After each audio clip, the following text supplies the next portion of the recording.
Hello everyone, কি খবর সকলের? আশা করছি তোমরা সকলে খুব ভালো আছো, সুস্থ আছো।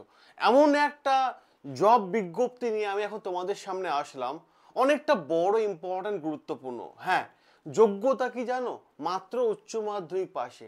উচ্চ মাধ্যমিক পাশে তুমি পেয়ে যাবে কত টাকা স্যালারি দেখতে পাচ্ছ?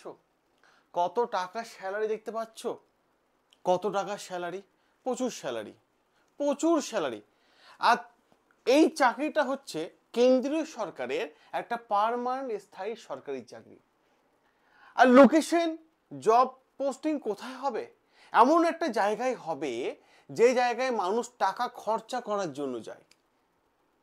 একদমই তাই। 12 পাসে হাই স্যালারি এবং জব লোকেশন এমন একটা জায়গায় আছে যেখানে মানুষ টাকা খরচা করার জন্য যায়, আর তুমি যাবে টাকা ইনকাম করার জন্য। হ্যাঁ, দারুণ জায়গা।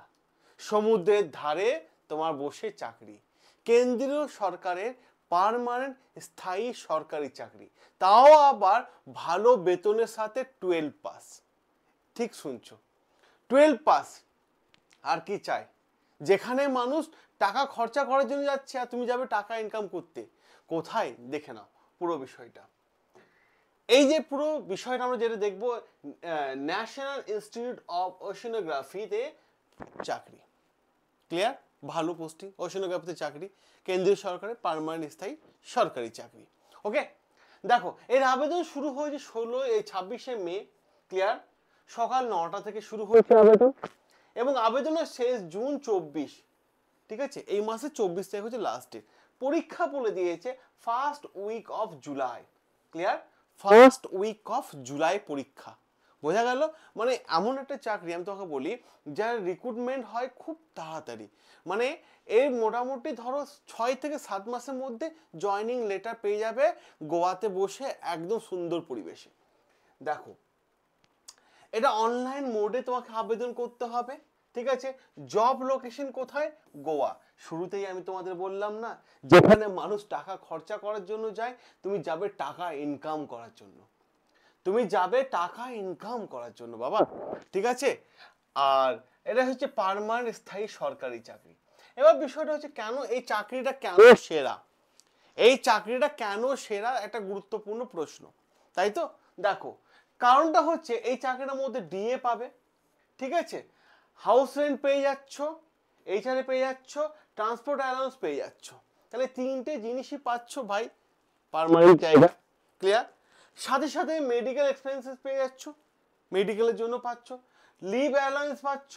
ক্লিয়ার? চিলড্রেন এডুকেশন অ্যালাউন্স পেয়ে যাচ্ছ, এদের নিজস্ব স্কুলও আছে, নিজস্ব স্কুলও আছে। ঠিক আছে, সাথে তুমি পেনশন পাচ্ছ। পেনশন, বুড়ো বয়সে তোমাকে খাওয়াবে কে, দেখবে কে? ক্লিয়ার? পেনশন পাচ্ছ, রিটায়ার্ডের পর পেনশন চালু হয়ে যাবে, তোমার ইনকাম বন্ধ থাকছে না, রিটায়ার্ডের পরও তুমি টাকা পাবে, পেনশন চালু থাকছে।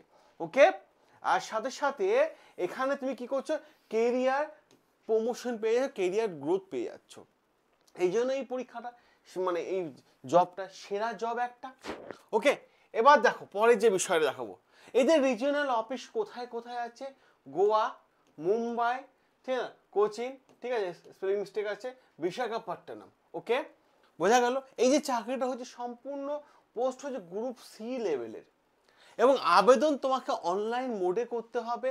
অল ওভার ইন্ডিয়া থেকে আবেদন করতে পারবে, মেল ফিমেল উভয়ে আবেদন করতে পারবে। এবার দেখো, জেনারেল এবং ওবিসি এবং ইডব্লিউএস এ আবেদন ফিস হচ্ছে 100 টাকা।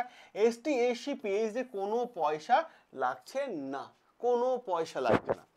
তাহলে এই একটা জায়গা গেল। দেখো, 4টে পোস্টে যে বেরিয়েছে 12 পাসে, আর কিচ্ছু লাগবে না।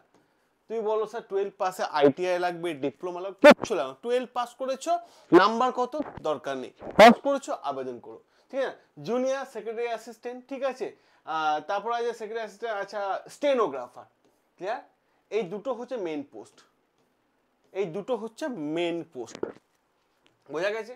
এবার দেখো পরের যে বিষয়টা, সেটা হচ্ছে, এটা হচ্ছে আমি বললাম না জুনিয়র সেক্রেটারি অ্যাসিস্ট্যান্ট, এটা হচ্ছে গ্রুপ সি লেভেলের নন গ্র্যাজুয়েটেড পোস্ট।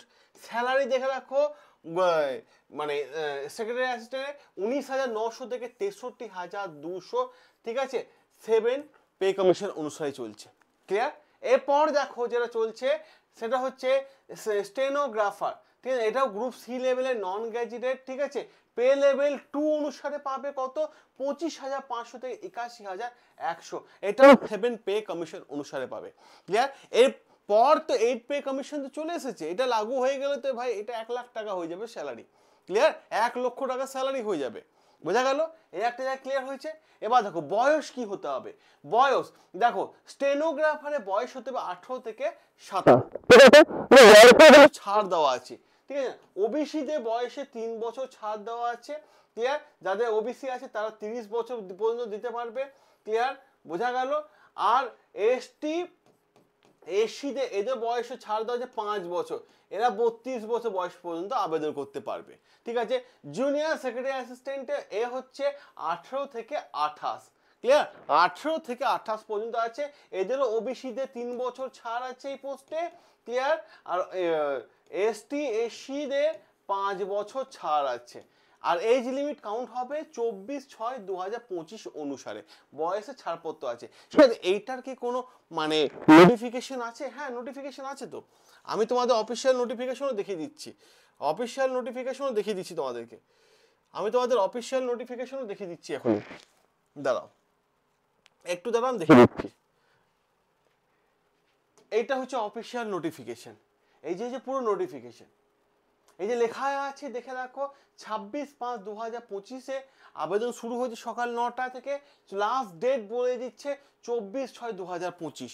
ক্লিয়ার? পুরো অফিসিয়াল নোটিফিকেশন। এই নোটিফিকেশনটা আমরা আমাদের যে টেলিগ্রাম চ্যানেল আছে না বর্ন স্টাডি, ওই বর্ন স্টাডিতেই আমরা কিন্তু দিয়ে দেবো। ক্লিয়ার? ডাউনলোড করে নিও। এবার দেখো যে বিষয়টা আমরা দেখবো এবং যে জায়গাটা আমরা ভাববো এবার দেখো সেটা হচ্ছে কি, সেটা হচ্ছে শিক্ষাগত যোগ্যতা কি লাগবে। আমি তোমাদের শুরুতে বললাম না উচ্চ মাধ্যমিক পাস করলে তুমি আবেদন করতে পারবে। হ্যাঁ, উচ্চ মাধ্যমিক পাস, দুটো পোস্টেরই উচ্চ মাধ্যমিক পাস চেয়েছে, ঠিক আছে। উচ্চ মাধ্যমিক পাসটা কিন্তু দুটো পোস্টে কিন্তু উচ্চ মাধ্যমিক পাস চেয়েছে। ক্লিয়ার? ওকে, সিলেকশন প্রসেস কি আছে, এর একটা রিটেন এক্সাম হবে, ঠিক আছে। রিটেন এক্সাম হবে এমসিকিউ বেসে, ঠিক আছে। তারপরে হবে স্কিলে, ঠিক আছে, এবং স্টেনোগ্রাফার টাইপিং টেস্ট আছে। ক্লিয়ার? তারপর হবে ডকুমেন্ট ভেরিফিকেশন, তারপর হবে মেডিকেল ভেরিফিকেশন, ঠিক আছে। তাহলে হয়ে গেল, 4টে জিনিস হলে হয়ে গেল।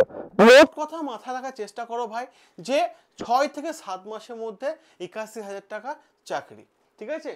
তুমি ভালো করে দেখো।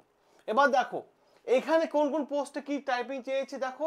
যদি তুমি সেক্রেটারি অ্যাসিস্ট্যান্ট আবেদন করো তাহলে কম্পিউটার নলেজ থাকতে হবে, টাইপিং ইংলিশে 35টা ওয়ার্ড তুলতে হবে, ঠিক আছে, হিন্দি তুলতে হবে 30টা, ঠিক আছে। এরপর আমি তোমাদের যে বিষয়টা দেখাবো, কোথায় গেল বিষয়টা, আচ্ছা এই যে হচ্ছে পুরো ফুল নোটিফিকেশনটা এখানে পুরো তুলে দেওয়া আছে, ঠিক আছে। দেখে নিও, আমরা আমাদের টেলিগ্রাম চ্যানেলে বর্ন স্টাডি টেলিগ্রাম চ্যানেলে কিন্তু দিয়ে দেবো। ক্লিয়ার? তোমরা যদি এই পরীক্ষার সাজেশন চাও, এই পরীক্ষাটা যদি সাজেশন চাও যে কোন জায়গা থেকে প্রশ্ন আসে, কাট অফ কেমন গেছে, ঠিক না, এক্সাম প্যাটার্নটা নিয়ে আর একটু ডিটেলসে জানতে চাও, তাহলে অতি অবশ্যই কমেন্ট বক্সে কমেন্ট করে জানিও। ক্লিয়ার? যদি বেশি তোমাদের কমেন্ট আসে আমি তোমাদের এইটারই প্রিভিয়াস ইয়ারের কোশ্চেন প্যাটার্ন কোন কোন জায়গা, ম্যাথ বেশি না, ম্যাথ আছে, জেনারেল অ্যাওয়ারনেস আছে, আর ইংলিশ আছে, আর রিজনিং আছে, 4টে সাবজেক্ট পড়লেই তুই পাস। 4টে subject, math, reasoning, general awareness আর কি বলে ইংলিশ, এই 4টে সাবজেক্ট পড়লেই পাস তুমি। তো এর প্রিভিয়াস ইয়ারে কেমন প্রশ্ন এসেছে, কেমন ধরনের প্রশ্ন আসে, তো এগুলো যদি জানতে চাও তাহলে অতি অবশ্যই কমেন্ট করে জানিও, আমরা তোমাদের সবার আগে কিন্তু জানিয়ে দেবো বিষয়টা। সকলে ভালো থেকো, সুস্থ থেকো, সাবস্ক্রাইব করো না বর্ন স্টাডি, বর্ন স্টাডি তোমাদের সাথে আছে, তোমাদের পাশে আছে।